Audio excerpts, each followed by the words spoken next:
This is Jennifer Gonzalez welcoming you to episode 157 of the Cult of Pedagogy podcast. In this episode, we're going to talk about what's possible when you use green screens in the classroom.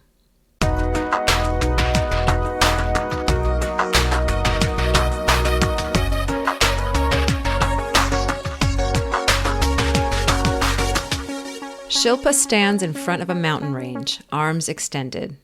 A few seconds later, she's transported to a city street. Look again, and she's swimming in the ocean. Finally, she's floating through outer space. These rapid trips around the universe are happening thanks to the magic of green screen technology. And to take them, Shilpa never once left her classroom in Nashville. Green screen technology offers so many engaging opportunities for students to learn. It's pretty easy to do. It can be done on a very low budget. It works in lots of subject areas and grade levels, and it's even possible while teaching remotely. In this episode, I'll talk with teacher-educator Justine Bruyère about the why and how of green screen videos. Before I play the interview, I want to thank Teaching Channel for sponsoring this episode. We all know that no teacher got the professional development training they needed to deal with 2020. Teaching Channel wants to help educators get the tools they need to support students this school year with their expert-designed PD courses. All of their 20-plus courses are available to anyone with a Teaching Channel subscription. They all take under 2 hours to complete. Some of their most popular courses right now include Moving Your Instruction Online, Culturally Relevant Teaching, and Fostering Family Partnerships. Teaching Channel subscribers can also watch over 1,400 classroom videos that showcase best pedagogical practices from around the country. You can find videos of every grade level and observe top teachers in hundreds of different classrooms. And Cult of Pedagogy listeners can get 30% off a monthly or yearly subscription. Visit teachingchannel.com/cult to learn more. Support also comes from Wipebook. That's WIPEBOOK. Are flip charts part of your teacher toolkit? That's great, but conventional flip charts have two problems. One, they're awfully expensive, and two, they're not eco-friendly. One use and that's it.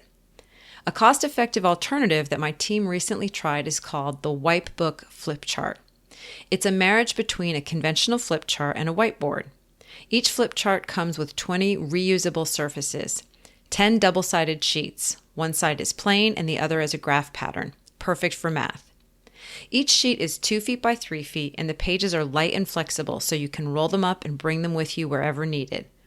The flip chart also integrates with the free Wipebook Scan app, which allows you to quickly scan your work, save it digitally to the cloud, then reuse your flip chart as many times as you like. So if you're tired of wasting paper and money and want to give a Wipebook flip chart a try, check out wipebook.com/cultofpedagogy for up to 30% off. And if your board or district has used the product already and you want to order in bulk, use this link instead for even more discounts. Wipebook.com/cultofpedagogy-bulk for up to 40% off. Now, here's my interview with Justine Bruyère about green screens. Justine Bruyère, welcome to the podcast. Thank you so much for having me, Jen Gonzalez. Happy to be here. I'm still kind of giggling because we had a really nice chat before we started recording. So I'm getting all those giggles out now. So we are going to talk today about green screen technology. You contacted my staff a couple months ago, actually. I think it was even longer than that, just about that you're just so excited about what you're seeing in students that you work with green screen technology. So we're going to start with two basic intros. One is going to be you tell us a little bit about sort of what you do in education. And then I'll ask you to explain what green screen technology is, and then we'll get into all the theoretical stuff. Super. Okay, well, I have been an educator for the last 15 years. And in being an educator, I'm also a researcher, and I also often act as a mentor for students. I was an elementary school teacher for just over 10 years, and I started teaching in Canada, in Ontario, Canada. And I actually got my start as an educator from a little program at the University of Windsor called Drama in Education and Community. And there I was mentored and tutored through the ideas of drama in education. And that really formed the foundation of who I am and my beliefs about education. So I understood in that program that drama enables this overlap between what's real and what's imagined, and that when we use drama in classrooms, we create this invitation for students to be creative, to live and breathe in the space, and to participate in kind of like a social play, a play where there are no winners and losers, as Michael Anderson, a professor at the University of Sydney, says. So that was kind of the beginning of my teaching career. And years later, I went to the University of Toronto and I achieved my PhD in curriculum teaching and learning. And now I'm at Vanderbilt University working in the lecturing in the leadership policy and organization program. And that brings us to present day. Okay. And which is really cool because you're like an hour away from me. Yes. Yeah. I feel So so close. anybody who is listening, I'm assuming many people listening already know what green screen technology is, but Yep. just so that everyone's on the same page, just give us a really brief explanation of what green screen is. Right, yeah. So green screens are a production tool that allows us to merge two or more images or video in order to create a layering effect. If you consider a weather person, that might help you to visualize what a green screen is. And green screens are this perfect tool that we might be able to use in the classroom for reflection videos, for book trailers, for interviews, or even for imaginary explorations. Okay. And the idea is basically that you film in front of a literal green screen or a green piece of paper or cloth, and then everything that's green can be replaced by whatever you want to put there, an image or a video or whatever. That's right. And you can create the image that you put behind you. So students might be able to draw an image and throw it behind them, or they might capture video and put it behind them. And there are many different ways that we can decide on the content that we put behind the student on the green screen. Yeah. I did a little bit of research on my own and realized that, or I learned that the green screens have been around for as long as Hollywood has been around. Like as long as they've been making movies, they've been using green screen, which I thought was really interesting. It is, and it's Yeah. kind of fun too to see older versions of green screen use. Yeah. Because I think we're actually able to, in the early 2000s, even the technology that producers were using in Hollywood is really similar to what we have in our classrooms and at our fingertips today. So it's quite exciting, actually, just the possibilities that we have with green screens. So one of the things that you came to me, and you sort of alluded to this a little bit already with the idea of drama and learning, but you've sort of got some theories on why green screen projects have got so many educational possibilities for the classroom. So what we're going to do is sort of go through some of the key benefits in terms of why would a teacher want to assign a green screen project to their students. Okay, yeah, absolutely. So when thinking about green screens in the classroom, I'm working with the assumption that students are creating and that teachers are creating learning experiences that are socially constructed, that are inquiry based, and that involve embodiment. And I use that word embodiment in place of drama, just so that people accept it a little more. Okay. But essentially, students are able to share the learning and the knowledge that's created in this community. And by that, I mean that students are talking about the tool that they're using, how they're using it, what they did. They're conversing about how they might best reach their audience. They're considering the choice that they have and where they might stand or how they might speak and that execution. And they're doing all of that socially. And next, I mean, thinking about inquiry is considering this idea that students need to have buy-in in the projects that they participate in classrooms. I think that we're moving away from now, or at least I hope we are moving away from those rationalist epistemologies, these cognitive theories where teachers give the problem to the students and students fill out the single right answer. And we're kind of moving more into sociocultural perspectives where students have buy-in, where they want to do the work, where they're excited about the work, where they're choosing avenues and pathways that are really truly interesting to them. And Yeah. and then there's something really special when you watch children who want to do work. You don't ever have to say to them, the paper has to be 3 pages long, or you need to talk Right. for at least 2 minutes, or I want to hear your voice like you mean it. You never need to say that when children are interested in the work that they're doing. All of those things happen naturally. It sounds like for these first two characteristics, a lot of that depends on the design of the project in terms of how it is Mm-hmm. assigned, Mm-hmm. in terms of it being an inquiry project. Because I could easily see a teacher assigning a green screen project where it's almost the exact same output for every single student, because I've seen a lot of Exactly. other. So Yes. it would need to be designed for it to really be inquiry based. There would need to be a lot of open-endedness Yes, to it. yes. And Okay. you're just reminding me of, I guess in the past when we used to be able to just walk through the hallways of schools and see the work on the Bristol boards of teachers, where we Mm, would see 25 identical Thanksgiving turkeys around this time of yes. year. Yep. And they're all perfectly cut out with the child's, hand traced. Mhm. And I've walked into classrooms where teachers have done that, and I've said, okay, so where's the differentiation? How are we providing opportunities for inquiry here? And teachers have said to me, well, the students get to choose the color feather that they want to, and it's Yeah. each child's individual hand.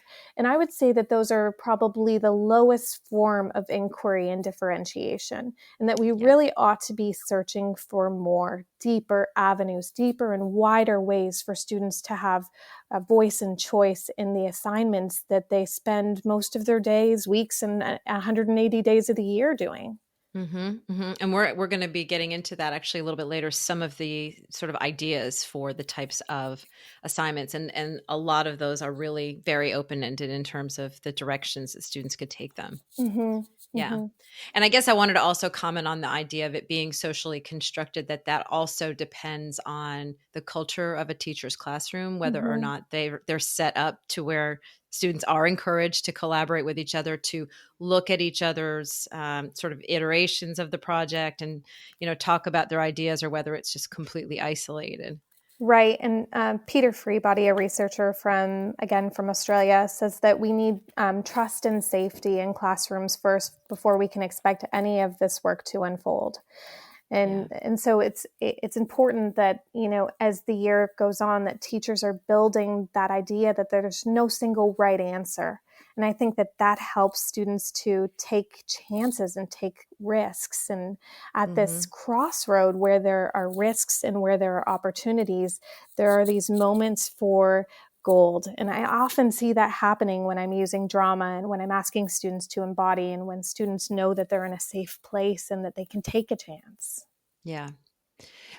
And then that is the third characteristic. So we've got, green screen projects can be a good opportunity for social construction of knowledge. They're a great way to do inquiry learning, or a good end product of inquiry learning even. And then there's this idea of embodiment, which was a new term for me too. So you're saying that this sort of, well, go ahead and explain again, what exactly is embodiment in education or in learning?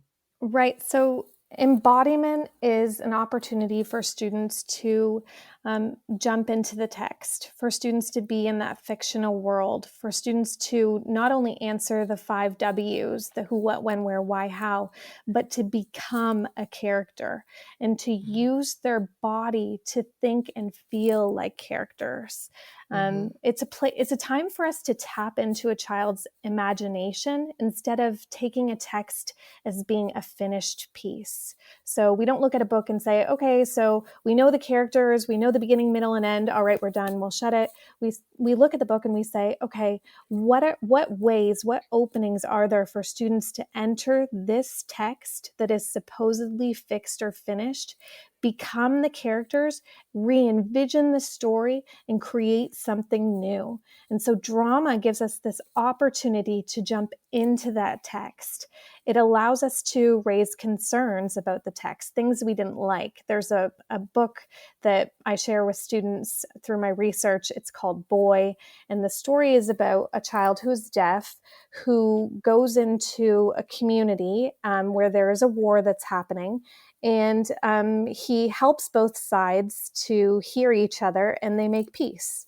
The peace comes very quickly in the story, and actually, when I first read it, I thought this is a great book, but the peace comes too quick. It's too easy. It's snap your fingers and everything's better, and that's not the real world. And then I thought, no, this is the absolute perfect book to use for drama, because we will give children an opportunity to jump into this moment in time in this story and say to them, would this happen in the real world? If not, Right. what would happen? Let's use our bodies. What character do you want to be in this text? Okay, who else do we need to be in this text? All right, let's get some actors up here. Okay, good.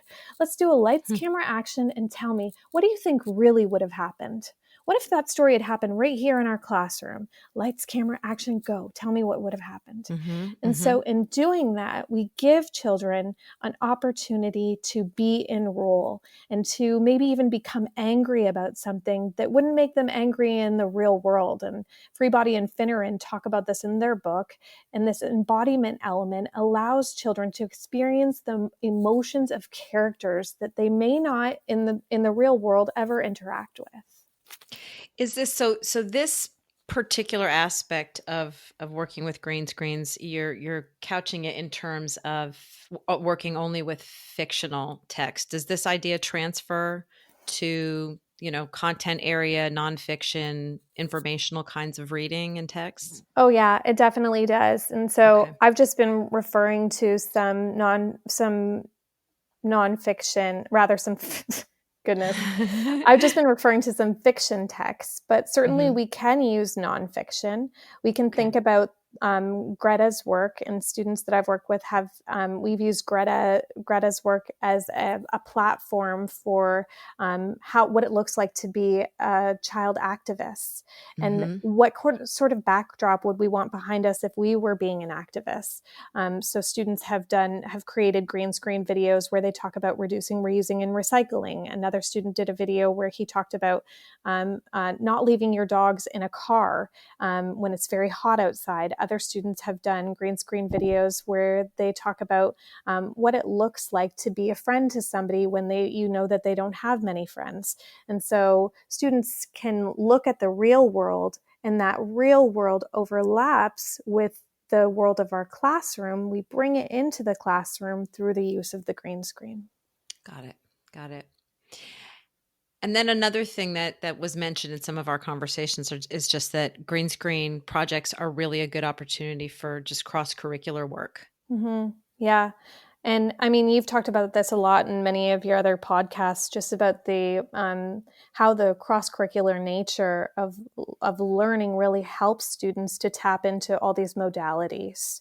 And when we do that, we create more space and time in the school day as well. So for those who feel cramped on time, when we use reading, writing, drama, math, and use this green screen to connect them all, then we're saving time. And now that school year that feels impossible, where everything's crammed in and everything needs its own 45-minute block, it becomes a little more freeing for teachers. Not that the green screen is the answer to everything, but certainly the cross-curricular nature and the ability to use the green screen to bring in different subject areas is helpful for educators.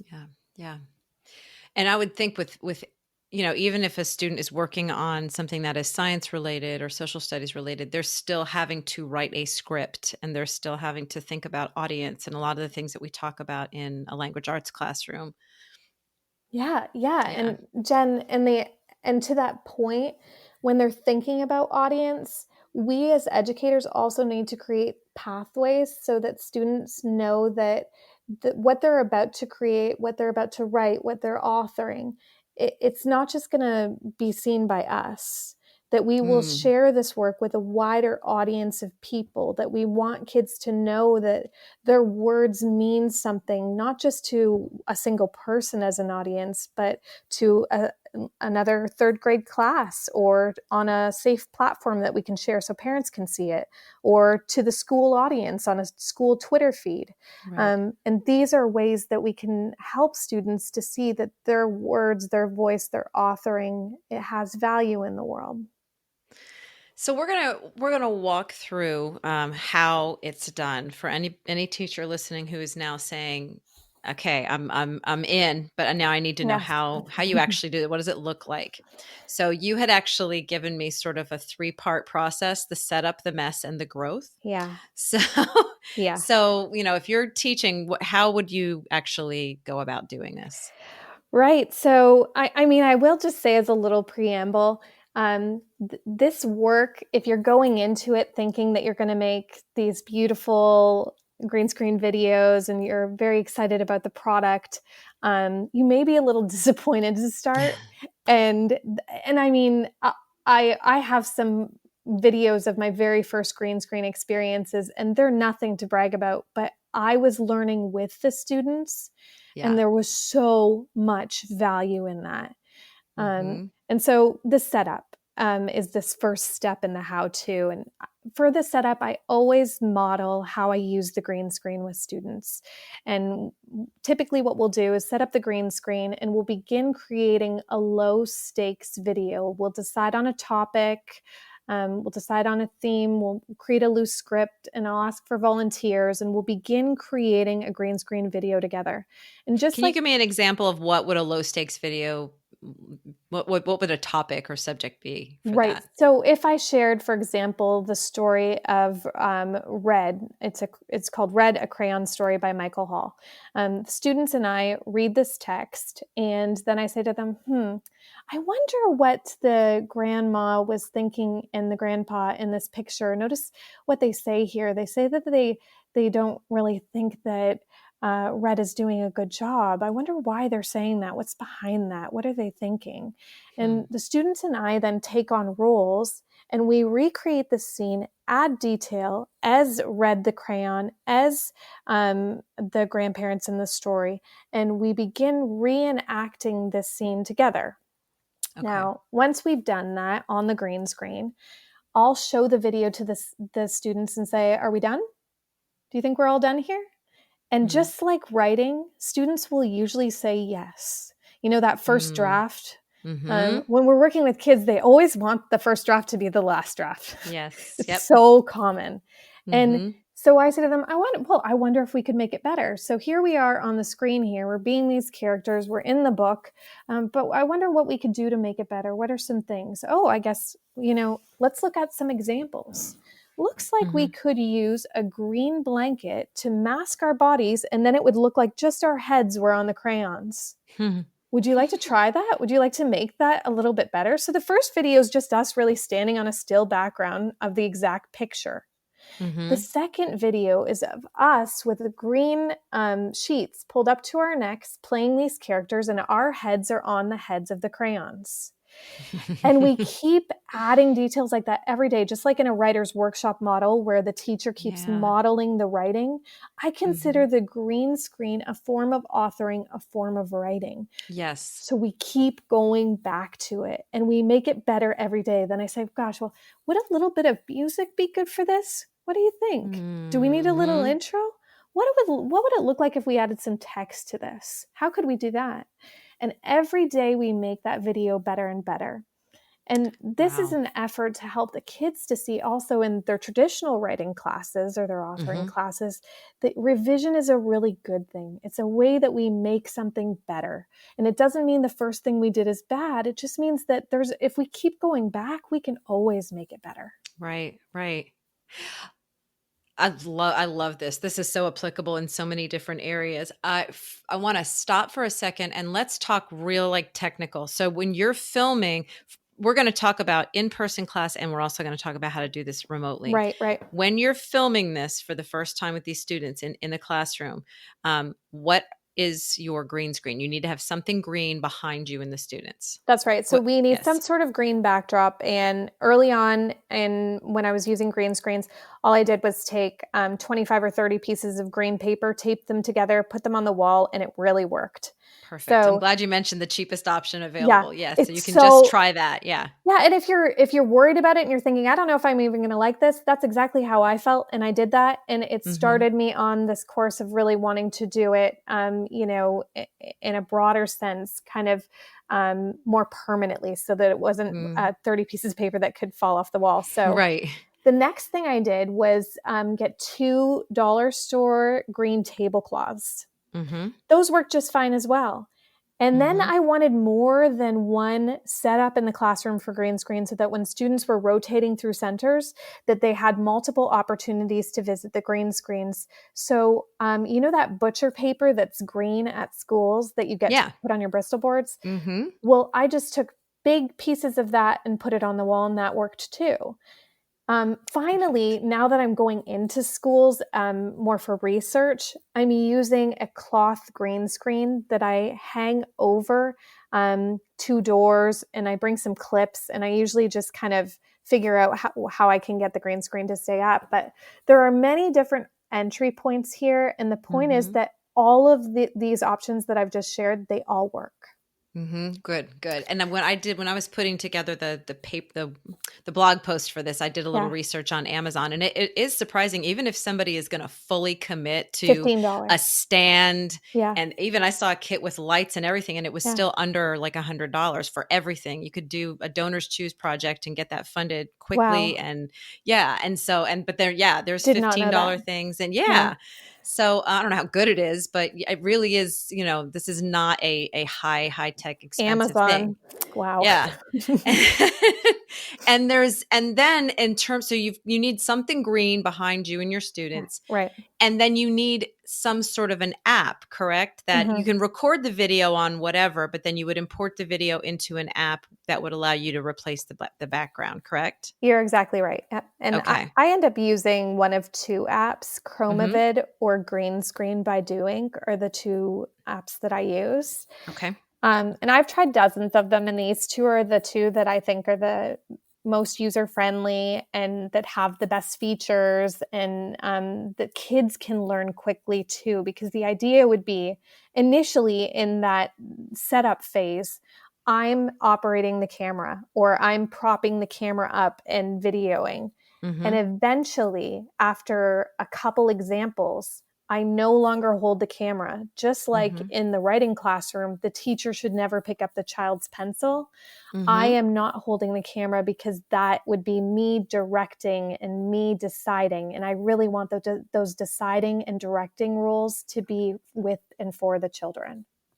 Great. So so they can use smartphones, tablets, anything that'll record video, which is You got it. super accessible now Yep. compared to maybe 20 years ago. Right. And even if Um, you only had 3 or 4 of those, that you could put those devices at the green screen center if you were to do like a daily 5 model, mhm, and they could be at a center, and mhm. that could be the exercise that happens at that center with those devices. Got it. Got it.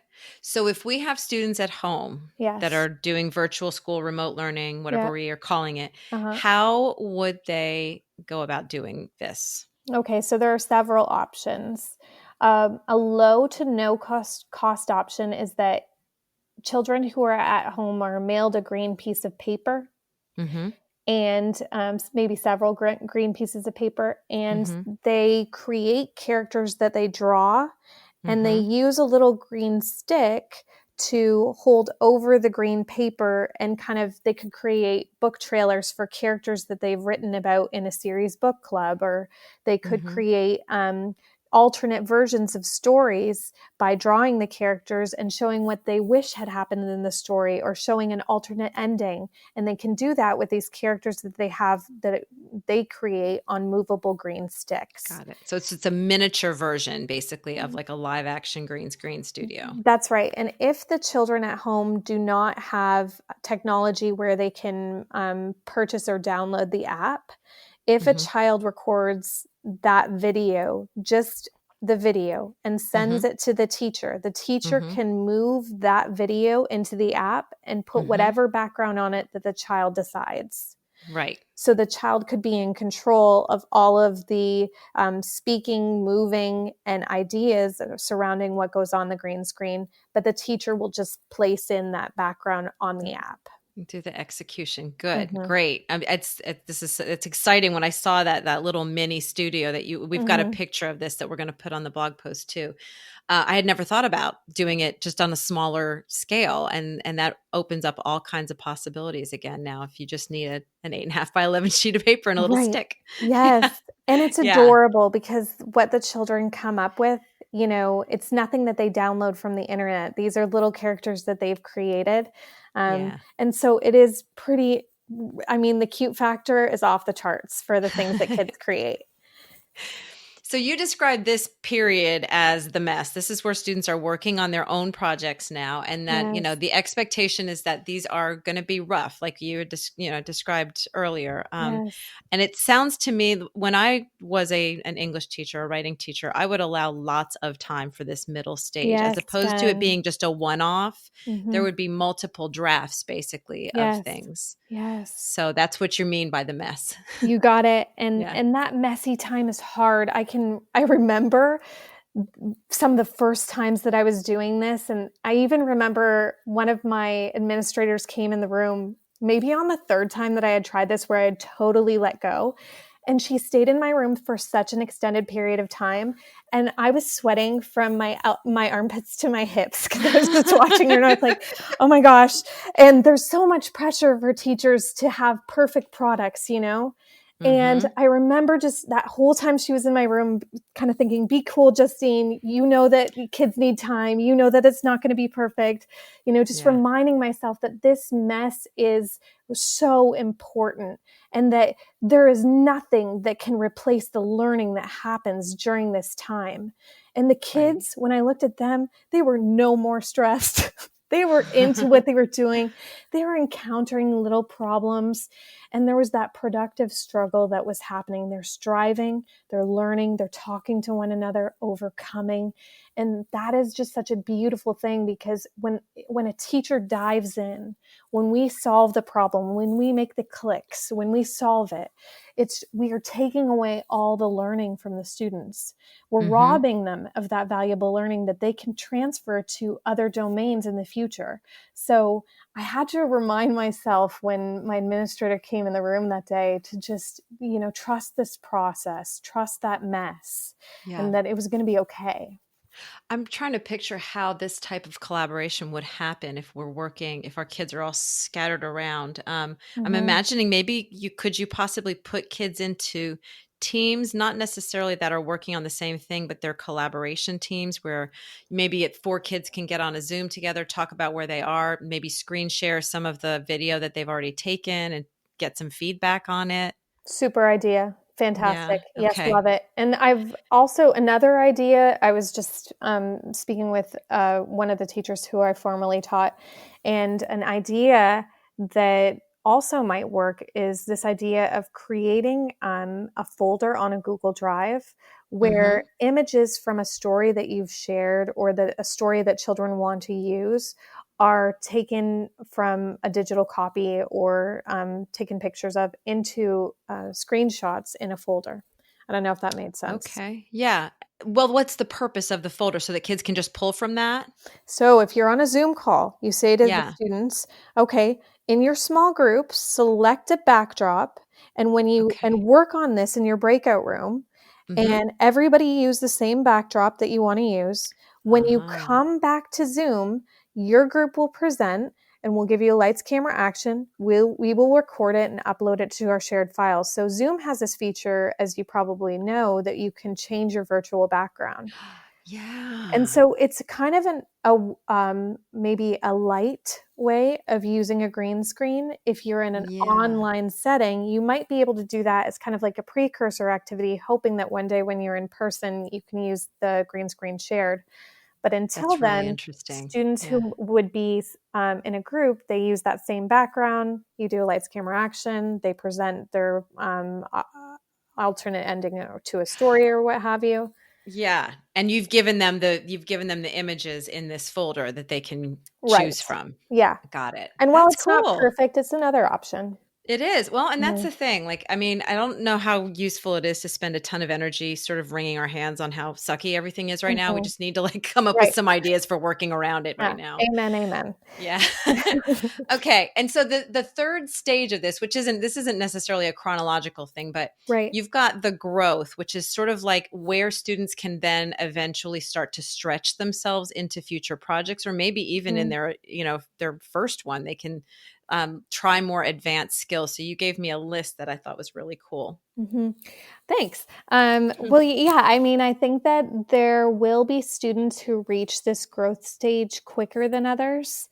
And the point is to be ready, just like you would know in a writing class, your writers will come to you ready to learn different things at different times. So I kind of take this mini conferring group time to talk Hmm. about what students might be able to do to enrich their videos. So some ideas include using moving backgrounds, enlarging people's. You can make someone bigger or smaller. In Mm. one of the videos that I think you're going to share on the website, um, there is a student who makes her body really small so that it appears as if she's at the top of a mountain. Hmm.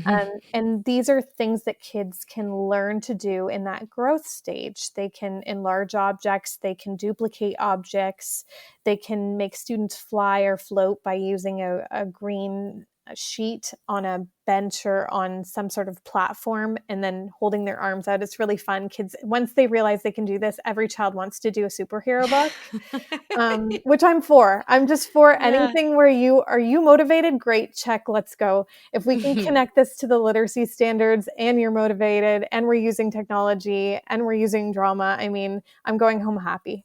Yeah. Um, Yeah. and there are some other ideas too. They can add additional image boxes. Students can blend two applications together. So once you make the green screen video, you can download it or upload it into Seesaw, an application, or put that video into a book on, for example, Book Creator. And you can Hmm. even blend two different applications like application called Say Anything, where you can program the character's mouth to speak. And if Mm. you merge these two apps together, you can create kind of like a mega video. And so once the students realize that there are all of these other options, again, that revision process becomes something that's joyful rather than it being this laborious task that they really don't want to engage in. Right. Right. It'd be something they would probably just do in their free time. Right. They want to Yeah. do it at home. In fact, many parents, when I was still acting as a classroom teacher, would say to me, "Can you tell me the name of the app that you use? Because my kids want to make a video at home over spring break."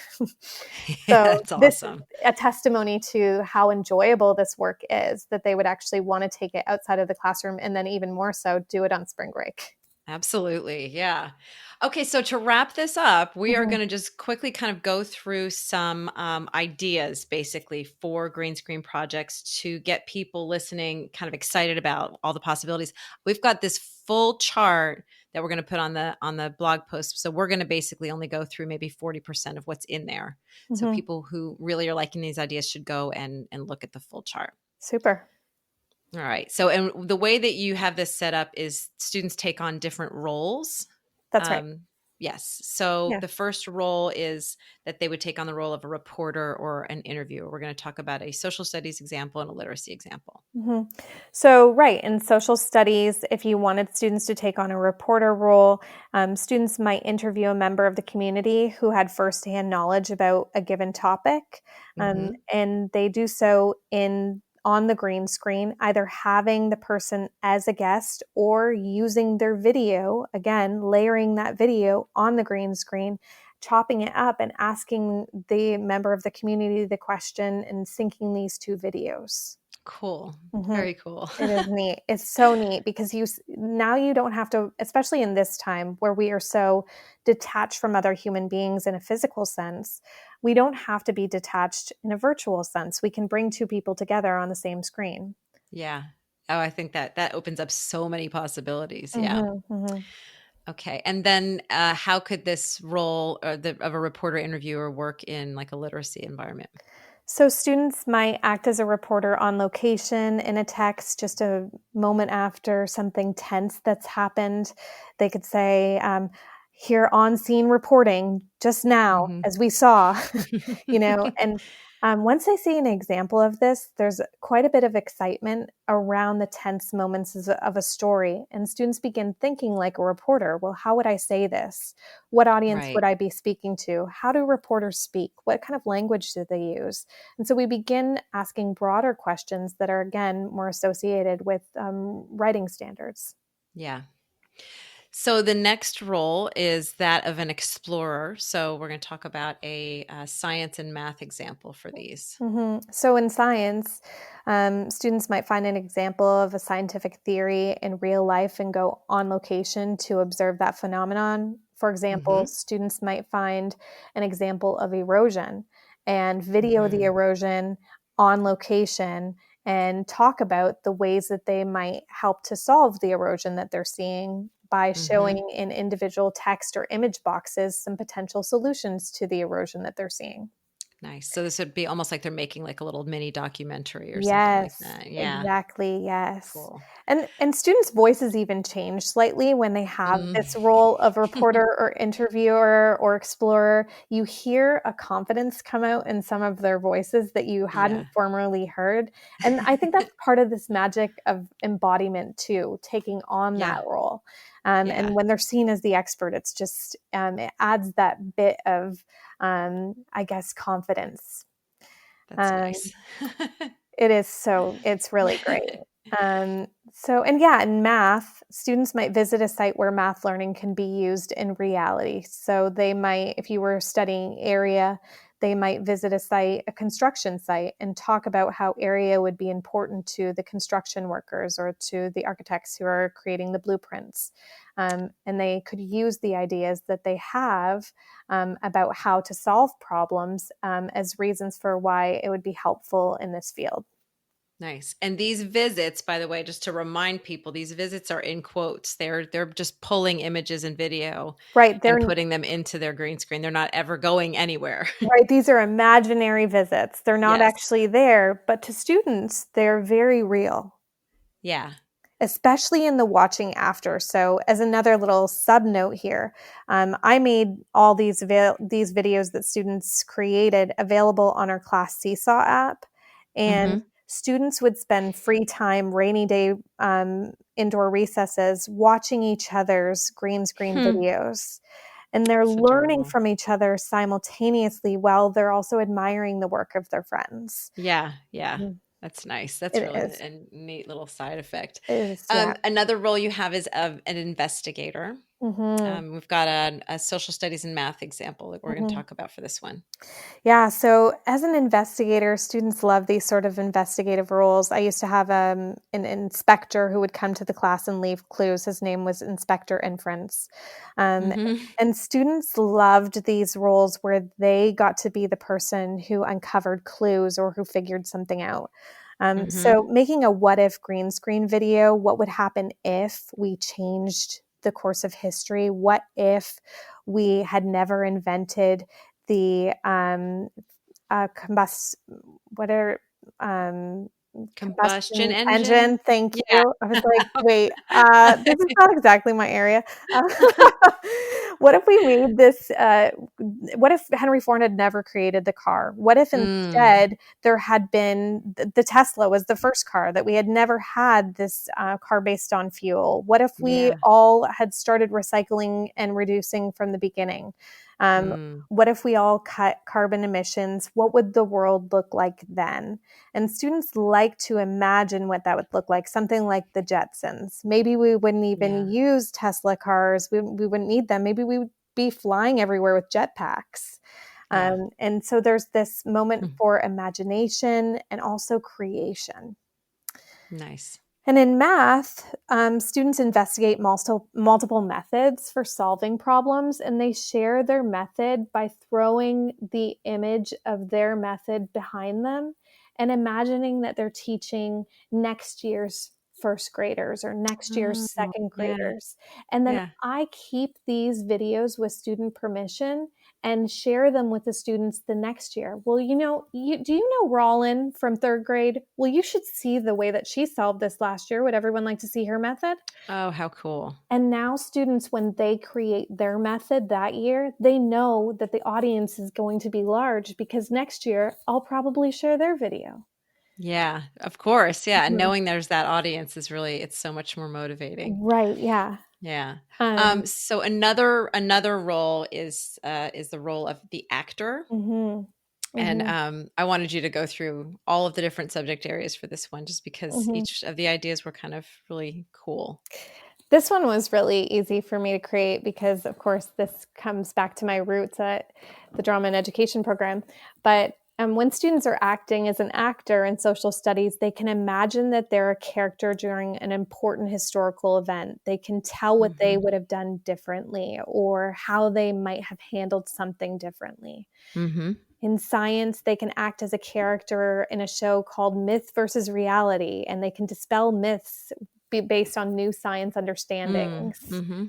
In math, they might imagine that they're a character from a math textbook problem, and they might use that green screen to communicate with the fictional characters from the textbook, i.e., Bobby and Jane had $25, and now you put those two characters on the green screen behind the kids and they talk to them. So the way that I did this was I took a picture of our math textbook. I just removed the background behind the characters Mm-hmm. and put that into a set of different screenshots that students could choose from. And then they decided what character, what problem they wanted to respond to and spoke to that character on the screen.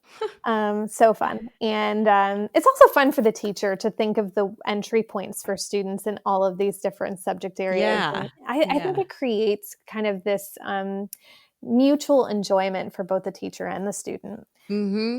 Mm-hmm. Um, and then finally, in literacy, students acting as actors might imagine themselves as a character in a picture book or a chapter book, and they might use images from that book projected onto the green screen to dramatize a chapter or a book, either as it is or as it should be or as it might be. Mm-hmm. So students have used the book The Gruffalo and they've imagined different endings. What if the owl wasn't afraid of the Gruffalo? Wasn't he? Mm. What would have happened then? And they create different endings there, or they just act out the story the way that it is. And sometimes that's a perfect place to start for green screens. We begin somewhere and we keep enriching it. Yeah. Mhm. This has been really eye-opening for me because I've been aware of green screen tools for a while now. Mhm. I write an annual tech guide, and there's a little, Yes, I love your and tech guide. I just thank you. And I just sort of, I guess I was a little bit dismissive of green screens. I just sort of had an idea of like, oh, that's cute, like just, but I Right. really never thought deeply about it's really a whole other medium Yes. Mhm. for creation and for authorship, like you were saying before. And now I'm just super excited about the possibilities Yes, I'm so out glad there. that you are. I Yeah, hope that your listeners are yeah, too. And I mean, I think yeah. that sometimes these tools that are, apps, sometimes they're reduced to extras. Well, when we have Mm-hmm. time, we'll do that right before Christmas when things are crazy, right before spring break, Right, right at the end of the year, we can use that app for the fun learning. right. And what's missed there is this opportunity for us to allow students to um, deeply embed themselves in learning, and where Mm-hmm. we look at a tech tool as fluffy rather than as something that could really help students to make deep and wide connections to Yeah, what's taking yeah, place in the class. yeah. Well, I'm definitely sold now. So, I'm so glad. um, if anybody listening wants to find you online, where would they Yes. go? They can find me on Twitter. My handle is Justine, Justine, M. Bruyere, Bruyere. And that's just Cool. like Gruyere the cheese. Yes, And Jen knows my joke. because I'm you're joking. cheesy. You're choosy. There Cheesy. you go. Thank you so much for all this. I'm really glad that you kind of put this in front of me and got my attention on it, because I think this is really kind of perfect for where we are right now, where so many of us can't go anywhere, and this allows us all to travel places and still be really creative in safe ways. Anyway, You hit the nail on the head. Exactly. I couldn't have said it better myself. Thank you so much. Thank you so much, Jen. For links to all the resources mentioned in this episode, and to watch the green screen videos made by Justine's students, visit cultofpedagogy.com, click podcast, and choose episode 157. And check out my new mini course, 4 Laws of Learning and How to Obey Them, at cultofpedagogy.com/laws. Use the code LISTENER at checkout to get $5 off the course tuition. Thanks so much for listening, and have a great day.